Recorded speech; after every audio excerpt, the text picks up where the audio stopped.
It's a pleasure that you are watching Church of Uganda Family TV. I greet you in the name of our Lord Jesus Christ, and I believe you are having a very good evening. I welcome you to Flourishing Hub with me, Edrine Osteen Mukalazi. Flourishing Hub is a program brought to you by Young and Flourishing Foundation, and this program is centered around improving the mindset of the young people so that they can be world-class innovators. Now, if your young people are from the age of 18 to 35, you still have a chance to be a world-class innovator. Now, don't go anywhere. Don't touch your dial. Keep it on Church of Uganda Family TV because we have a very important discussion for you. Now, Young and Flourishing is built on 4 pillars, and one of the pillars is money. Who doesn't want money in this economy? Now, as a young person, we teach you how to make money, how to save money, but most importantly, how to invest that money so that you don't waste it. And then the second pillar is daring, identifying and exploring opportunities that will later become world-class businesses. Isn't that so interesting as a young person? And the third pillar, of course, is mentorship. And here, Young and Flourishing Foundation mentors you to flourish.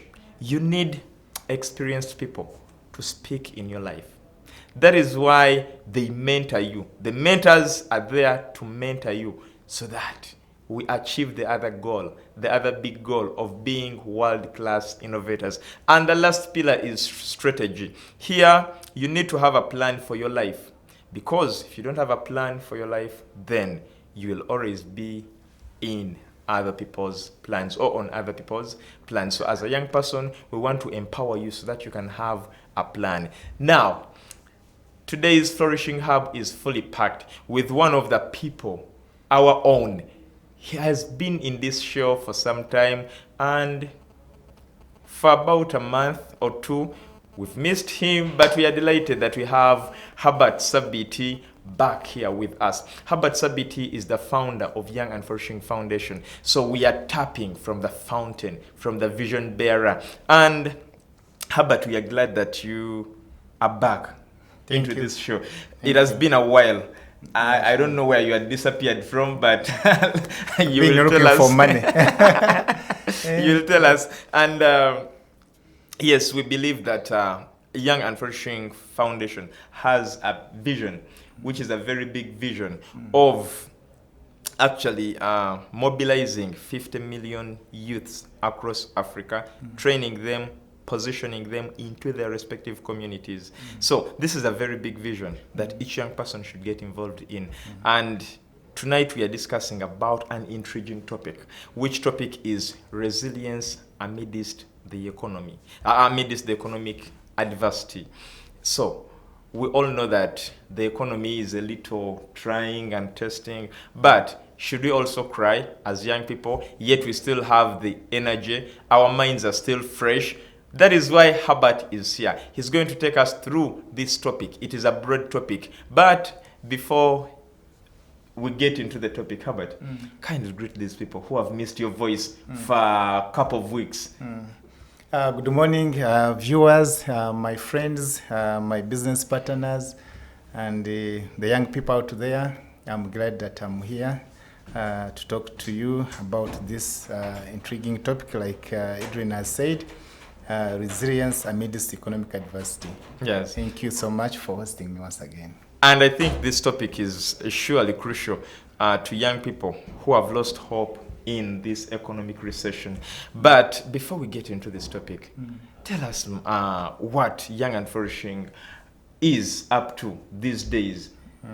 Because in your absence, actually, we've had very interesting conversations on beekeeping, on changing the mindset of keeping the money, not to waste it. No, we've had interesting topics, and I believe where you've been watching. Yeah, I've been so, watching. Kindly tell us how Young and Flourishing is. Yes, we are continuing with our vision, and our strategy of mobilizing over 50 million young people across Africa, training them, positioning them to different organizations. And I'm glad to announce that starting Tuesday next week, we are going to train some university students and those who have just finished. Then we are going to have also a program for those who are already working to train them on how they can perform better at their workplaces. So we are on, and there are mentors who are continuing to sign in. And our area, the other side, is too busy. Okay. Yeah. Wow, this is so interesting. So we are still on the pedal. You've not yet lost it. Yeah, sure. Okay, this is interesting. But we are looking at our topic today, which is resilience amidst the economic adversity. And our viewer out there, young or old, would really want to know what the word resilience is. Because when you talk about anything to do with economy, people have a lot of interpretations to the economy. But let us break down this topic to our viewer out there so that they can now fall through without any difficulties. Let us begin with the word resilience itself. How can you break it down to someone out there? I think resilience is being able to adapt to life's setback, surviving the hard times. King David in Psalm 23 defines resilience, and he says that even if I pass through the valley of the shadow of death, I fear no evil.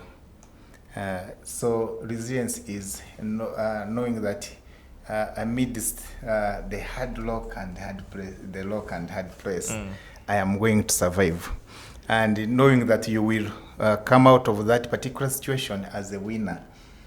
But even if you come out as a loser, you have not died. Yeah, so that's what I can define as resilience. So that is resilience. Yes. Now, what does it mean to be resilient?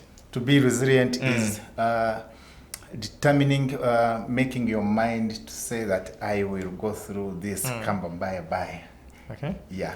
That's Swahili word. Yes. Whatever comes, I have to go through this. Okay. Like the way King David said that even if I go through the valley of the shadow of death, I will not fear. So that's being resilient. Okay. Yeah. Now, we want to talk about the word economy. You know, people are using the word economy in a funny way these days. Everything is attributed to economy. So exactly, now economy and all that. So sometimes I think the word economy seems to have lost meaning before very many people. So can you please tell us what you understand by the word economy? I think the economy is the state of a country and or a region where there is production of goods or services vis-a-vis the consumption and in relation to the supply of money. So when there is a lot of demand, the economists tell us that the higher the demand, the higher the price. If there's a lot of demand, it means that what you are producing cannot satisfy the market. So the capitalists just increase the prices. So the higher the demand, the higher the price. Should we assume that what is going on in the country is because of the high demand of some of these commodities? I was coming to about the production. Okay. If the production is less, if the production, even when the production is high, if the production is high and people will buy cheaply and the people lose out.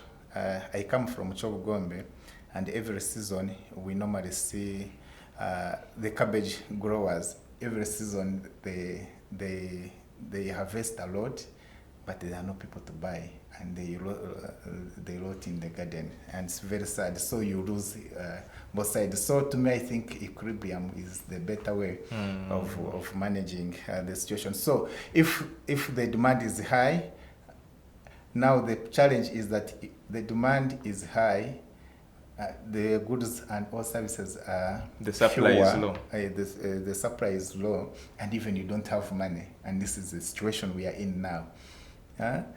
So for how example, can economics fuel define prices this? is high. We don't have money to buy, but yet the fuel price is high. So that's the kind of situation we So are this time round, Mm. the demand is less. The supply is less. The supply is less. The demand becomes high, but now the people who are supposed to buy, even they don't have money. So we are in that quagmire. Wow. Yes, Wow. that's wow. the kind of situation Uganda is currently in, and I think it will take some time to stabilize. Sure. Yeah, so that's why I come here with some hope. Mm-hmm. Yeah, I want to give my friends and viewers some hope. Okay. Yeah. Yeah. So our viewer out there, we have the hope. The hope is all hidden in this program. Just sit where you are.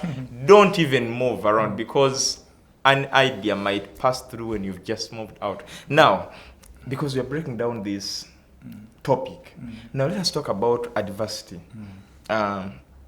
What is the meaning of the word adversity? Like I mentioned, adversity, I think, is being in a situation where you feel you can't make it. Yeah, like I mentioned, you feel like you are in a hard place. You are in a hard place, between a hard rock, Between a rock and a hard place. And a hard place. And then the decision you are supposed to make, you find it cannot add up.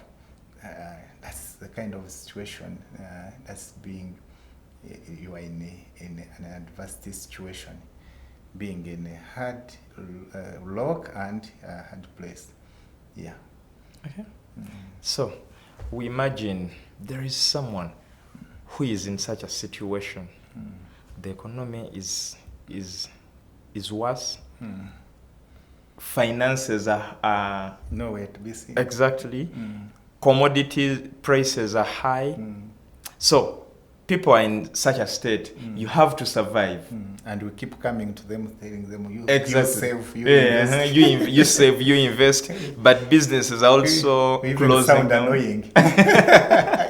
Businesses are closing, you tell people to invest. To and invest, save. Yeah. to invest. So we are now getting to the gist of tonight's discussion. In an economic situation like this, what do you advise young and old people out there watching us this evening?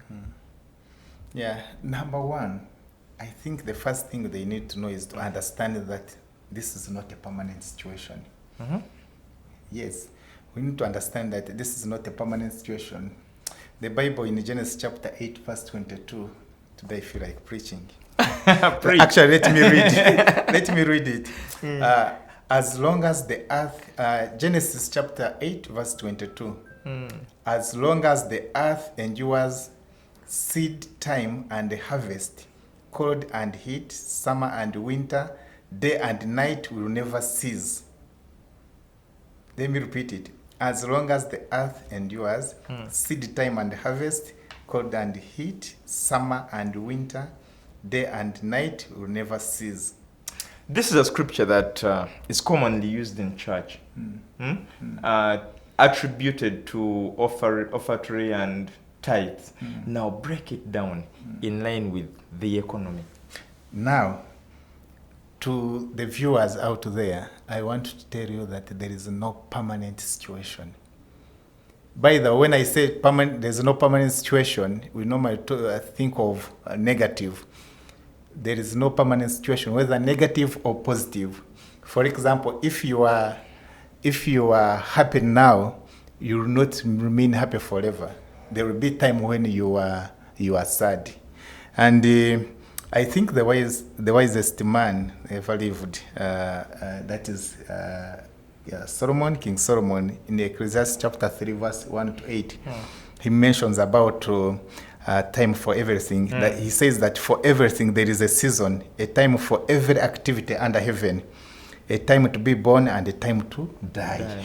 A time to plant and a time to harvest. So if you are in such a kind of situation where you have lost a job, where you have your business is closing, you need to understand that this is not a permanent situation. You will come out of it. And Edrine, do you remember the 7 years of plenty and 7 years of scarcity in Egypt? Yes. Sometimes we might be there thinking that we are in 7 years of scarcity, yet we are in 7 years of plenty. There could be hard situations ahead.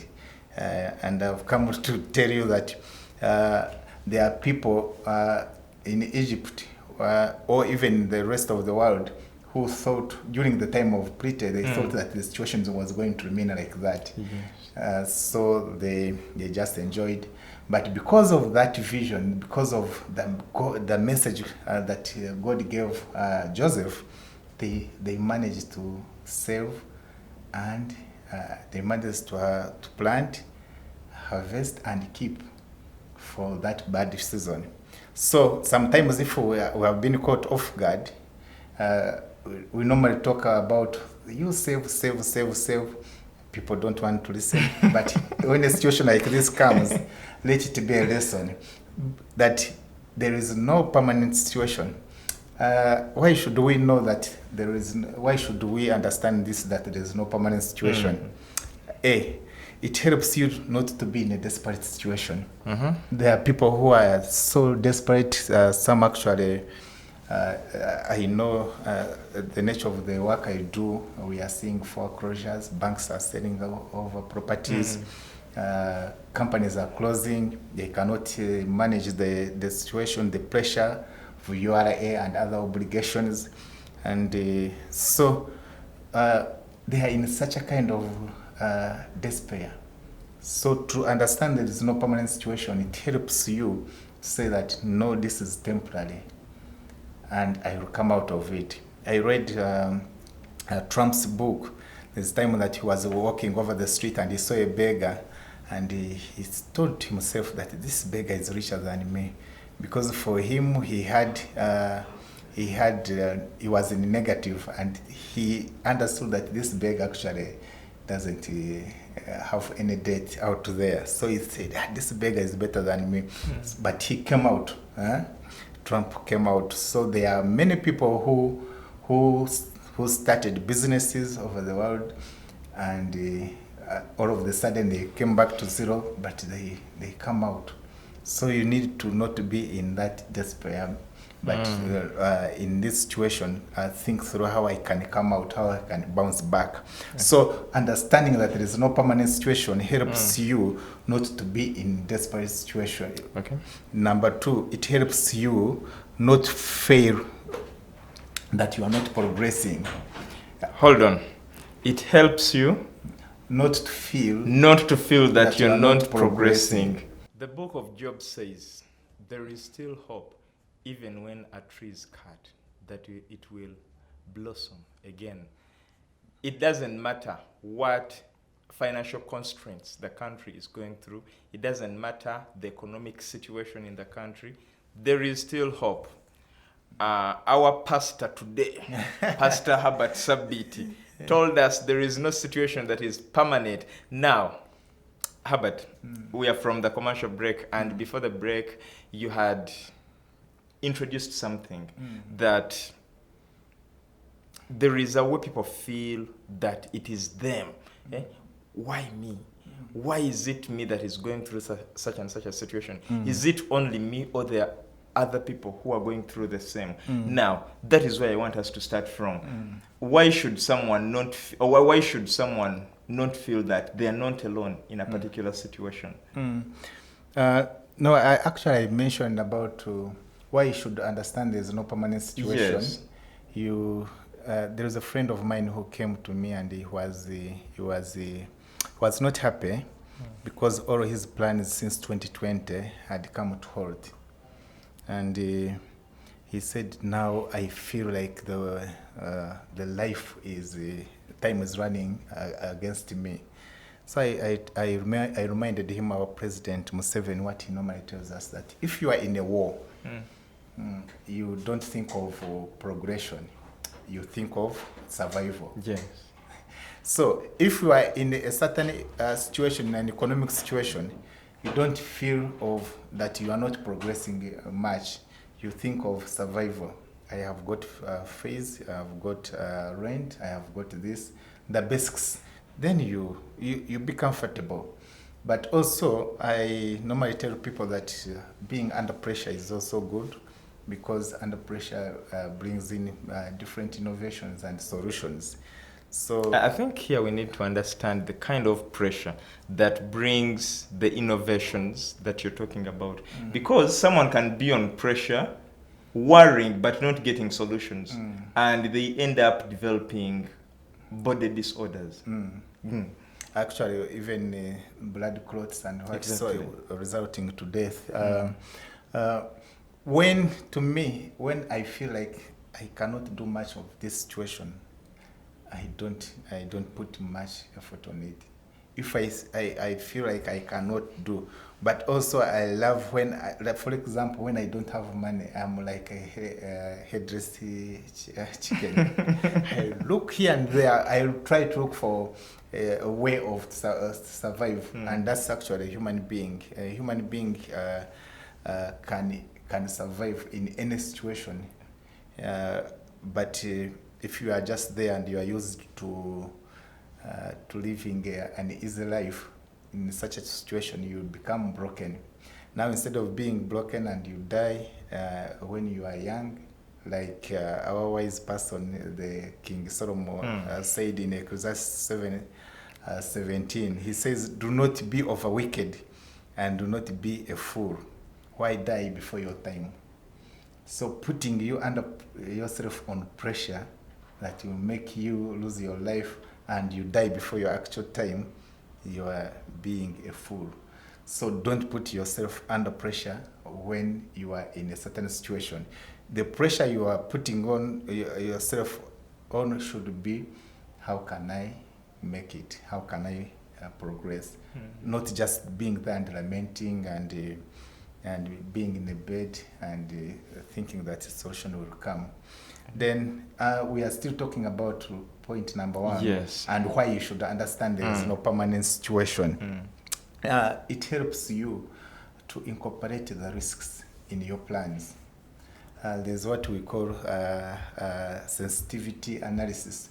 Sometimes we make plans and you can say that I'm going to have 200 million, and I will put it in treasury bonds, and I will do this and this, and you are very certain that life is going to be happy, but just put yourself in another situation. Suppose what I'm planning will not happen.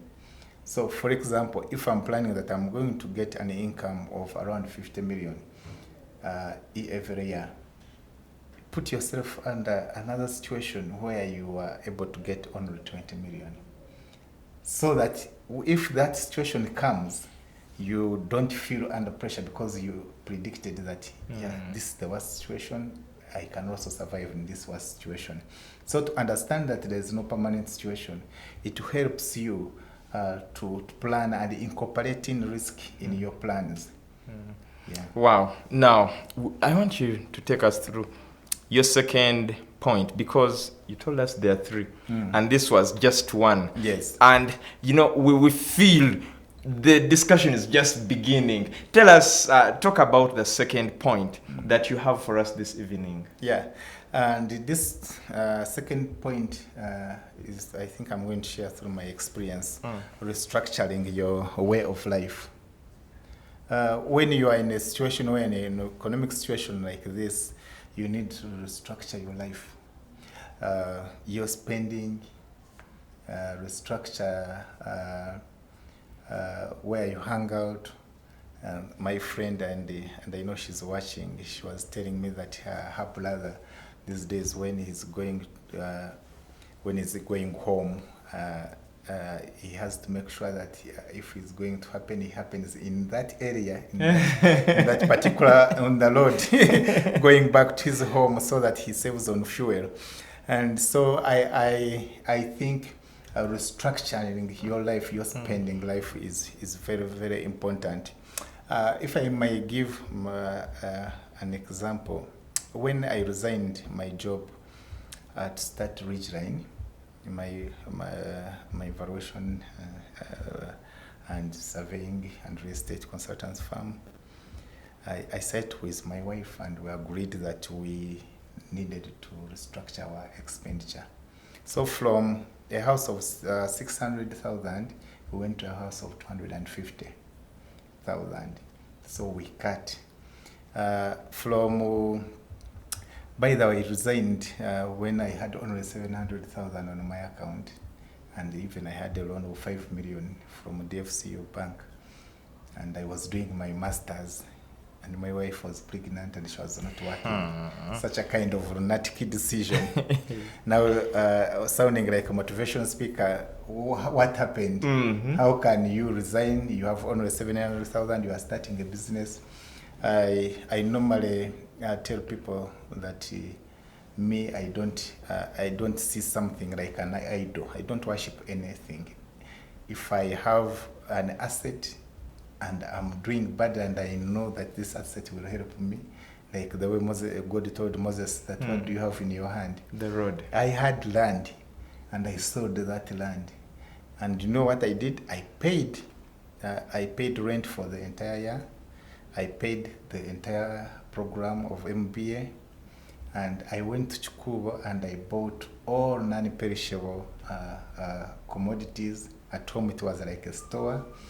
And then I just prayed to God that my family will not fall sick. And I managed to survive. And I think now I've recovered that land. I've bought more land than what I sold. So it means that you don't need to. There are some people, especially to let me shake tables to women out there. When the husband brings in a proposal that let's sell this, they can rather even leave the marriage. But not selling the land. They are always insecure. But if you have a plan, you have a vision, which is the point I'm coming to, you can restructure your spending habits. Now there is a challenge, boss. There is a friend of mine. He was going through a challenging situation. I gave him my life experience, and he actually, for him, he was paying 700,000. I told him, but they are, and he was a newly married man. I told him, but there are houses of 300,000. Then he asked me, how will people see me? How will people see me? So there is a challenge of people living fictitious lives. And it's common here in Uganda and in Kampala in particular. And I think it's not wise to live a fictitious life. There are people who are saying, fake it until you make it. You go and there is someone who borrowed money, and I know him. He borrowed money to go to Kavale, and to reach there he was just buying whisks to friends. And he borrowed money from money lenders at 20% per month. Datening the table. Yes. So trying to show people who even don't mind, especially when you are in financial challenges, you are trying to show them that I'm there. Let me tell you, there is time when I lost a job, and even the messages, the wedding meeting SMSs that were calling me, even those whom I didn't know, they stopped coming. So let me tell you, if you don't have money, the friends that you have... You'll always be an option. You'll always be an option, and the friends you have are very few. And people, by the way, you call someone and he thinks that you are disturbing him. Exactly. But so friends, ladies and gentlemen watching me tonight, please, don't stop living a fictitious life. And to you, unmarried ladies, don't put your boyfriends under pressure.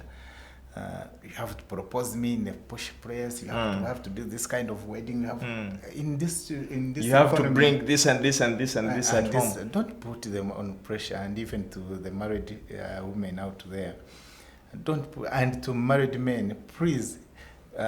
Make sure that you are in a survival mode, not to show off. If you know that you can prioritize you know that higher priority, basic needs, Yes. I can first spend on these basic needs. Then if I have an excess money, then I can spend on less priority needs. But the first things first, and the basic needs. Someone who can say that now, even if I don't have money for basic needs, what are you talking about? The basic need is shelter, food. You can always be in accommodation where you can manage. And sometimes you have to retreat. Being in an environment where you feel like you are under pressure to live that fictitious life, I would rather get out of that environment for a while, then I bounce back when I am aware of, rather than being there and you are living a fictitious life. It's very, very, very bad. You end up in embarrassment. The landlord needs their money. Yeah. You can't pay the money. And by the way, when you go into that situation, the people who backbite you are your friends. Exactly. Yes, this guy, he used to. We saw that him. in- We knew that is how it will end. Yeah. It will end in tears. That's it. That's it. That's what it is. You need to restructure your life and know that I can manage this kind of life for now.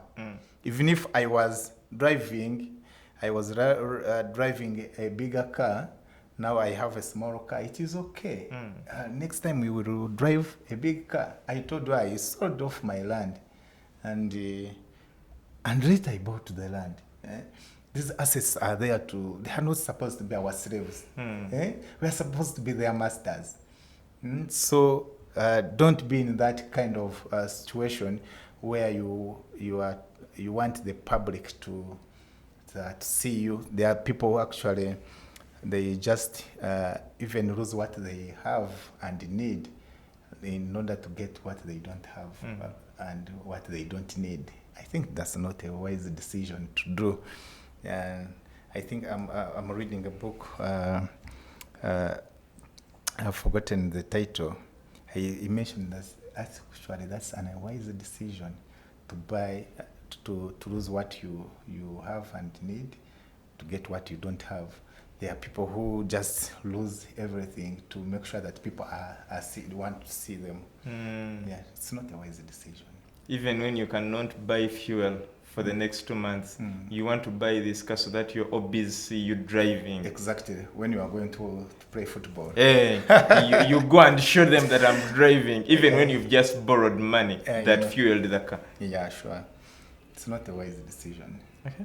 Now, before we leave this point of restructuring your way of life, you talked about spending and hangouts, and you talked about, but my main concern here is with spending in such an economy where everything seems to be high. You talked about now giving priority to basic needs. Now we look at the basic needs also being expensive. So what advice do you have for a young person out there when it comes to restructuring the way of life? I think, like I mentioned, for example, shelter. If you are renting a house of 400, there are houses of 200,000. Shift from 400, go to. If you are eating food of 7,000 per day, you buy rice, buy posho, buy what, cook and 300. carry in the food flask and come with food at work. Come with food at work. Because you stocked your food at home, you're not buying it. Prepare and come with food at work. This is not a permanent situation. It will go. So we just need to adjust accordingly. Yes, adjust accordingly. So when things are back to normal, go back to your life. Go back to your life and enjoy your money. Wow. You will go back to that life and enjoy the money. As young people, we have to be world-class innovators. Whether the devil wants it or not, we are with Pastor Herbert preaching to us this evening. Today's Flourishing Hub is a different one. That is why you're also a different person. You started differently, and by the time we close this show, you'll be a different person. That is why we can't stop thanking you for being part of this particular program this evening.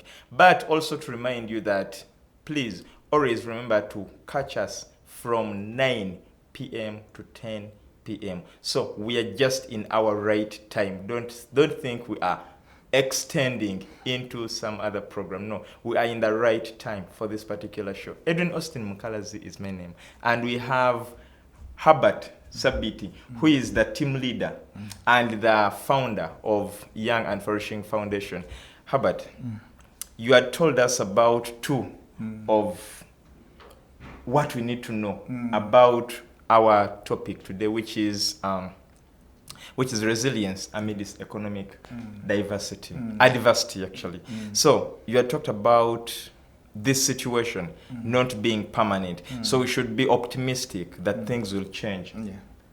Soon or later, things will change. You don't be like this. And you talked about restructuring our way of life, sitting down and readjusting. What do you need to do away with? What do you need to maintain, but in a restructured way? Now, what is that third point that you want to share with us? Having a vision. Uh-huh. And the Bible says that people perish due to lack of vision. So planning ahead is very, very important. Having understood that there is no permanent situation and having restructured your life, you can be sure that you will not be you are going to be in the similar situation again. If you are happy today, you be sure that you are going to be sad and you are going to be happy again. If you are sad now, you will be sure that you are going to be happy and you will be sad again. So the cycle the cycle keeps as on. long as the earth endures, like I mentioned from the beginning. That time will. So what do?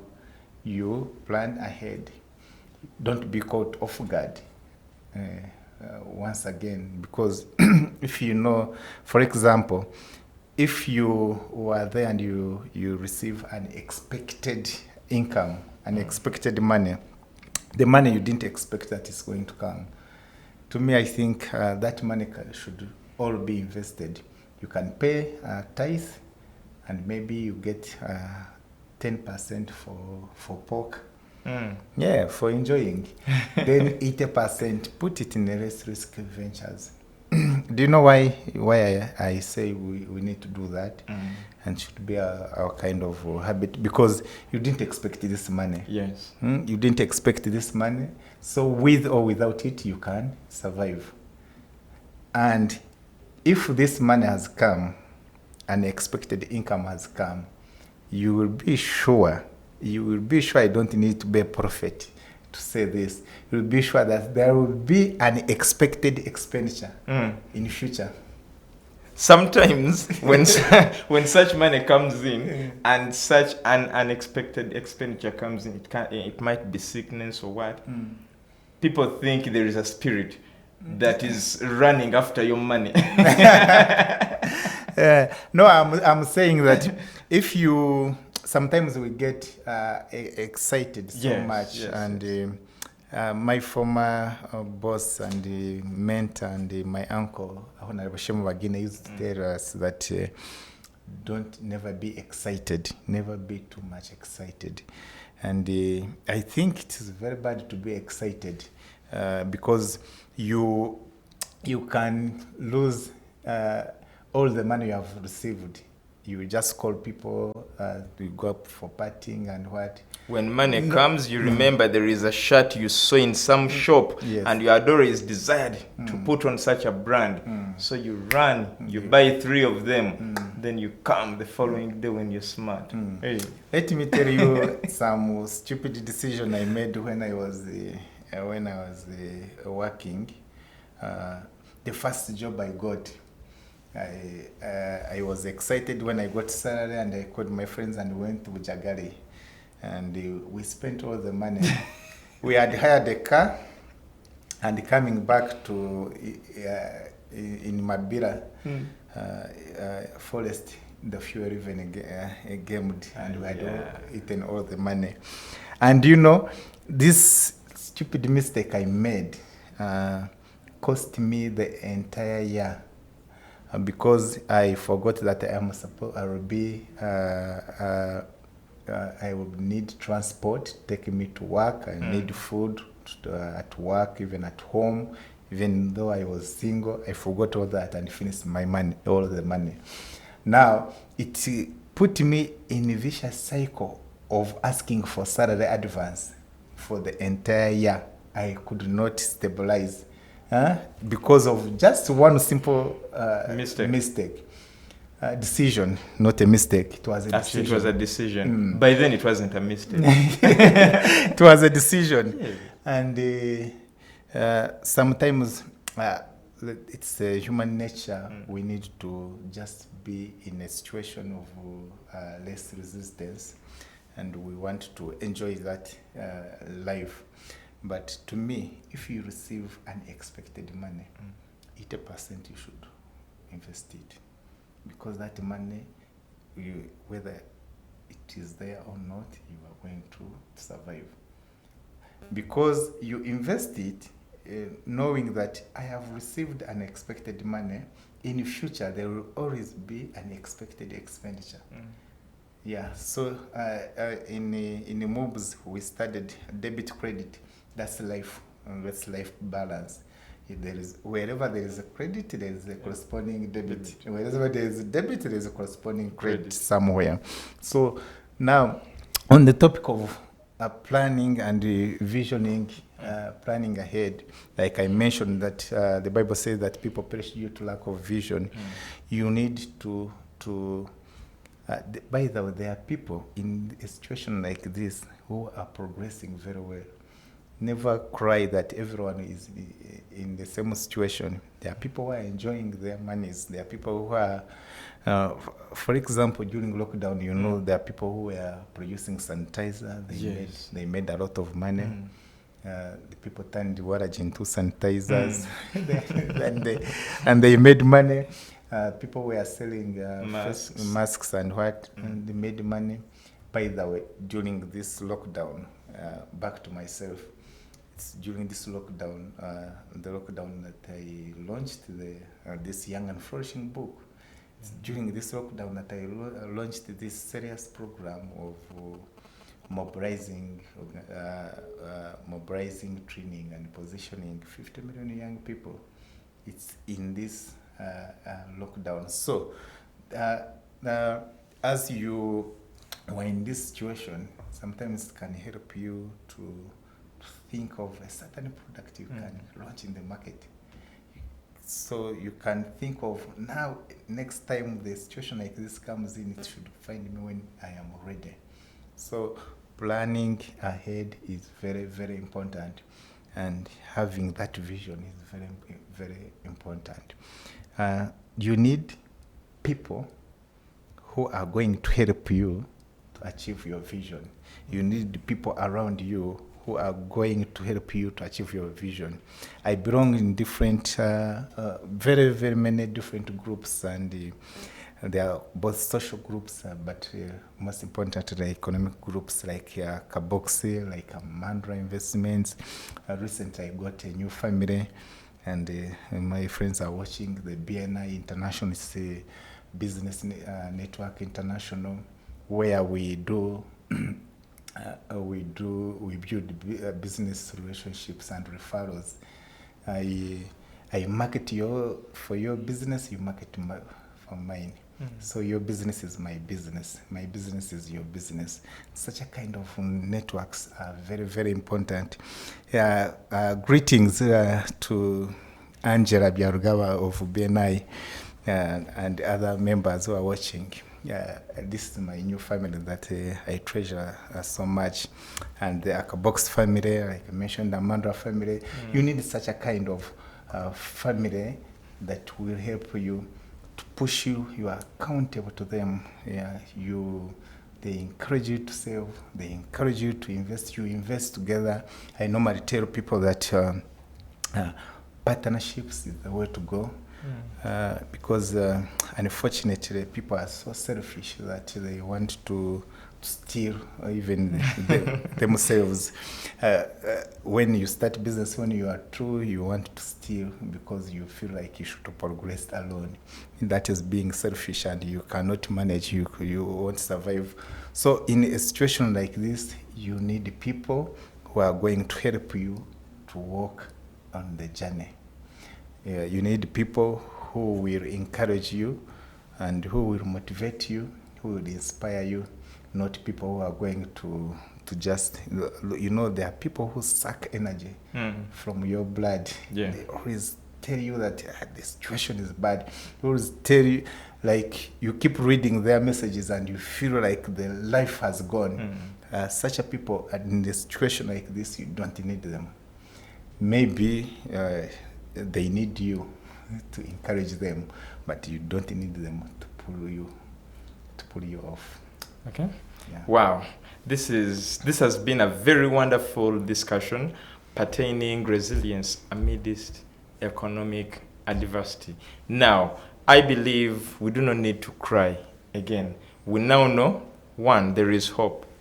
And because there is hope, in a time of trouble, in a time when we are surviving the hard way, we are restructuring our spending and our way of life. And in restructuring our way of life, we don't do this to subject our bodies to a punishment, but we are doing this because we are building a vision that we have to achieve. Yes. Wow. Herbert, what are your parting shots as we wind up all this discussion? I mentioned that there's no permanent situation, and this is the life principle. The situation can never be permanent, whether positive or negative, to never be permanent. Two, I mentioned that you need to get away with stupid expenses. Just first go to basics before you go to other expenses, knowing that you are not sure whether you are in a plenty season or in a scarcity season. Sometimes you might find, even at this time when we are saying that the economy is hard, its economy is bad, there's going to be more, it's going to be more harder. So in a situation like this, if you ever receive, that's my parting shot, if you ever receive unexpected income, 80% you should invest it. You can put it in treasury bonds, treasury bills, or government bonds, or you fix it, or you put it in real estate. And if you don't know how to invest it, you just bring it to Young and Flourishing. We shall invest it for you. And also, I mentioned that you need people around you. I have, as I invite people to join the Young and Flourishing network, you see I have told you, even myself, as I build this network, I have very many other networks I belong to. I have told you BNI, it's not only in Uganda, it's across the world, that BNI network. People might say, now you are building Young and Flourishing network, why do you in this network? You need people. You need people who are going to encourage you. This morning, I had a meeting with one of the members of BNI. The guy encouraged me. His vision, his goal is to have 2.5 million US dollars by December 2023.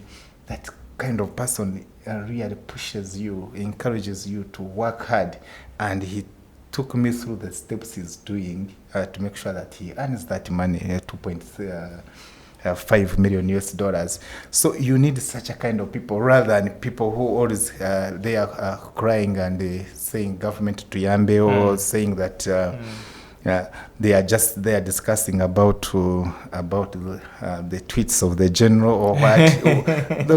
We don't need such a kind of people. We need people to push you and put you in that line where you will survive and where you will progress.